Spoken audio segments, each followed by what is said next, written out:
No hei taas. Se on meidän vinkkinurkkaus. Tai oikeastaan tämä on huoltotoimenpide. Et nyt olisi tarkoitus hyökätä tuon CF-moton kimppuun. Ja säädetään siitä venttiilit. Et ainakin tarkastetaan. Mä en ole siis kertaakaan vielä säätänyt siitä venttiilit sen moottoriremontin jälkeen. Et silloin on ajettu varmaan 10-20 tuntia. En ole ihan 100 varma siitä. Mutta kuitenkin niin huolto-ohjelman mukaan ne pitäisi niinku about 100 tunnin välein säätää, mutta on tullut huomattu, että sitä ei kannata venyttää niin pitkälle. Et noin 60-80 tuntia olisi se hyvä säätöväli, koska no, sekin on sitten suoraan taas moottoritehoon verrannollinen, kun se rupeaa venttiilivälys kasvaa liikaa. Venttiili aukeaa riittävästi. Ei saa ilmaa riittävästi koneeseen. Mutta mä huuhtasin tätä nyt äsken. Ja otetaan tuosta muovia sen verran pois, että mä pääsen huuhtasemaan sitten tosta, ettei ropise kone täyteen hiekkaa.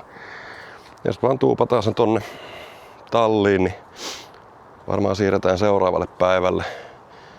Säätö, kun toi on kuivanut, niin on vähän kivempi tehdä, ne ei ole hanskat märkänä koko aika. Mutta otetaan noin muovit pois.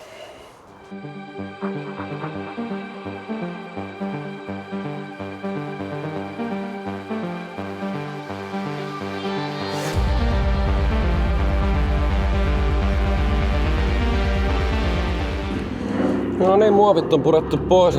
Kuten näkyy, täällä on jonkun verran skeidaa ympäriinsä. Tuolla menee joku helikopteri mikäli. Niin vedetään vähän vaahtoa sinne ja pestään se.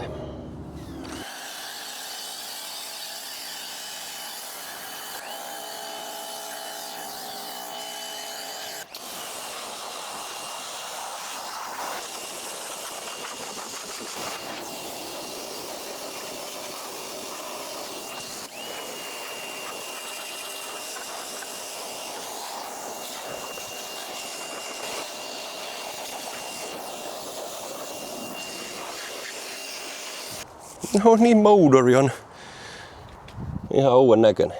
Näin se kyllä hirveästi uudelle häpeekkä. Vähän ei niin nurkki kakkaa, mutta ei se haittaa, kunhan tuolta nyt ei pääse ropiset tonne venäkoppaan kakkaa sisään. Niin se on hyvä. Sitten otetaan se talliin kuivamaan. Niin tuonne perälle tuupataan se.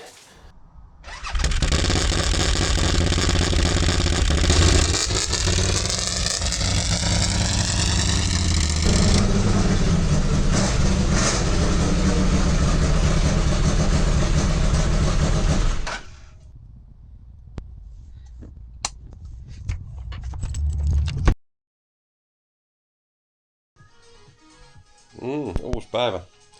Se olisi siinä kuivanut nyt työn yli, niin aloitetaan tosta helpommasta tosta takapytystä. Niin kaivetaan tosta toi venakoppa pois.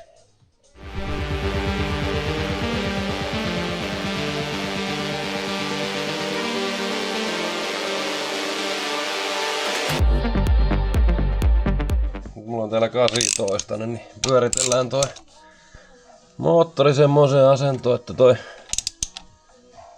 nokka ei paina venttiiliä. No. Nyt mulla on täällä tämmönen opuus. Nyt me ruvetaan säätää pakoventtiilin välystä. Niin täällä meillä on toleranssit 0,11-0,19, niin otetaan siitä välistä. Eli 15 satkun liuska ja vedellään sillä. Mulla on täällä 2 kappaletta.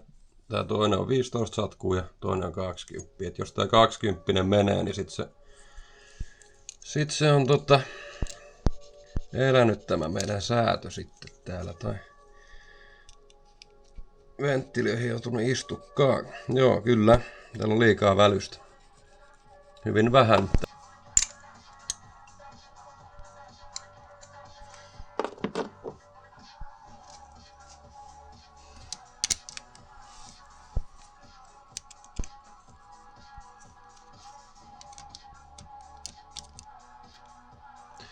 Mä oon säätänyt tää yleensä sillä, että tää menee aika nahkeeksi tässä kohtaa.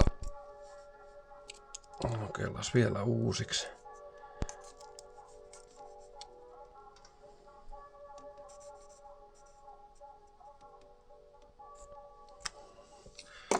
Noin. Sitten pidetään sitä pikkusen kiinni ja kokeillaan, onko se vielä ok.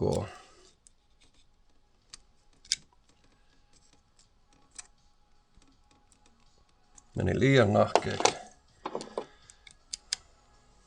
Onko tuo mutterin kiristää, niin se helposti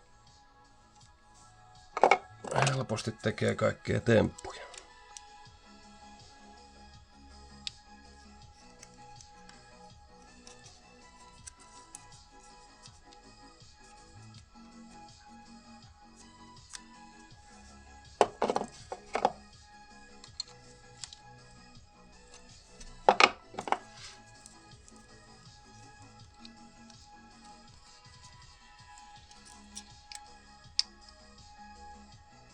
Noin, nyt ei mene 20 liuska enää väliin. Voidaan kirraa se siihen. Sitten vielä kun ollaan kiristetty, niin kokeillaan vielä kertaalleen. Joo, se on semmonen sopivan nahkea. Ja 20 ei mene väliin. Mites tää toinen? Se on 15 menee.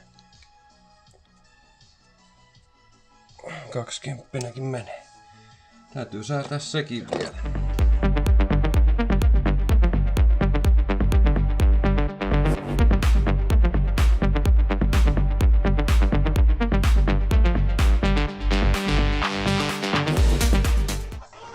Sitten taas opus käteen. Nythän meillä on pienempi toleranssi imuventtiilissä. 6 satkuu ja 14 satkun väliin. Laitetaan sinne 10, millin 10.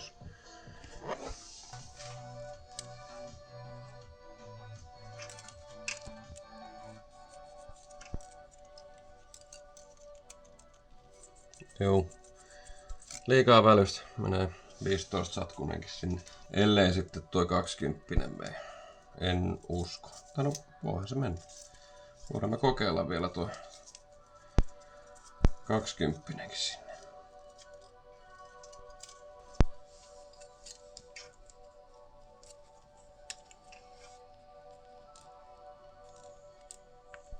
Menee 20kin. Juu. Siellä on ihan liikaa. Ja miettii, että tää on niinku ihan maksimissaan 20 tuntia jätty moottori. No, uudessa niitä nyt varmaan tuleekin vähän.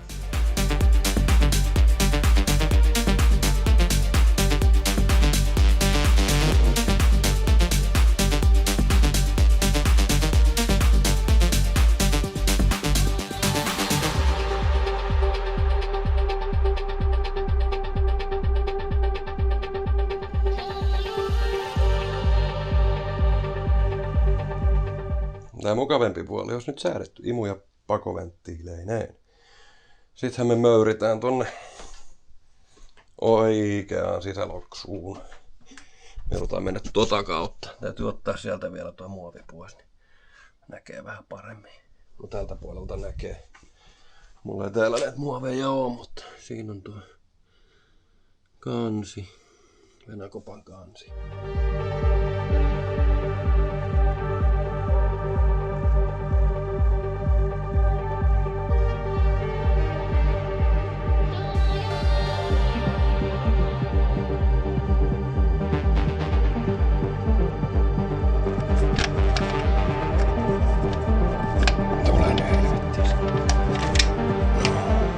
Tuon torvenkin voi ottaa pois, mutta mä oon sen verran laiska, että mä en jaksa. Mä koitan väkisin änkeä tuolta välistä. Ja sit jos ei onnistu, niin sit mä yritän ottaa sen pois. Kyllä mä jaksan siirtää sen sivuun. Ei se ole kuin yksi klemmari ja taittu vähän sivuun sitä, mutta katsotaan miten mä saan tämän kameran tänne aseteltu. Tää ei oikein meinaa pysyä missään. On tuolla vähän pylly paikassa, mutta katsotaan.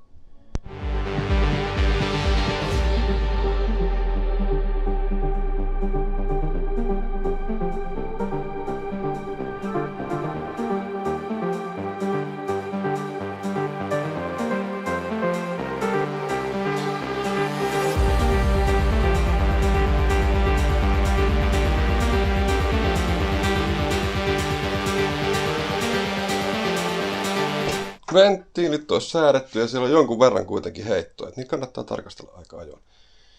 Mä kasaan tän nyt varmaan keskenään, niin en mäkin piinaa teitä enempää, mutta hei, laittakahan kommentteihin, kiinnostaisiko teitä esittely tästä vehkeestä.